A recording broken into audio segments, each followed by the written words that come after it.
उंची. बाही उंची आपली 9 आहे, तर त्यात मी अस्तरचा असेल तुमचा ब्लाऊज तर अर्धा इंच घ्यायची आणि बिना अस्तरच्या ब्लाऊजची तुम्ही जर कटिंग करत असाल तर 1.5 इंच जास्त घ्यायचे. आता या ठिकाणी खोली बघा, खोली या ठिकाणी मी 3.5 घेतलेली आहे. बाही उंची जास्त आहे, मुंड्यामध्ये चुन्या येऊ नये म्हणून बाही खोली मी 3.5 घेतली आणि घडी घेतलेली आहे 8ची. आणि बाकीच्या बाहीप्रमाणेच मी या ठिकाणी, आता या ठिकाणी बघा जिथं आपण 2 इंच घेतलेले आहे आणि मोंडा फिटिंगला आपली 7 इंच आहे, तर बरोबर बघा मोंडा फिटिंगच्या बरोबर आपलं आलेलं आहे.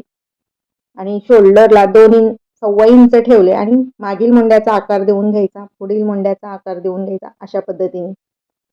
त्यानंतर या ठिकाणी तुमचा दंडघेर किती आहे, तर या ठिकाणी माझ्या माप घेतलेले 4 आहे आणि 2 इंच मी जास्त घेतले आणि त्यानंतर खालच्या साईडला असे जोडून घ्यायचं. आता कटिंग करताना आता या ठिकाणी काही आता खूप सडपातळ महिला आहे, त्यामुळे या ठिकाणी आपलं पण जास्त दंडघेराला कपडा गेलेला आहे, तर नेहमी तर मी काय करते अर्धा-पाऊण इंचच कट करते. पण कशी महिला आहे, ब्लाऊज कसा आहे त्यानुसार आपल्याला हे सगळे बघून आपल्याला ही कटिंग करायची असते आणि आतील मुंड्याचा आकार सुद्धा कट करून घ्यायचा.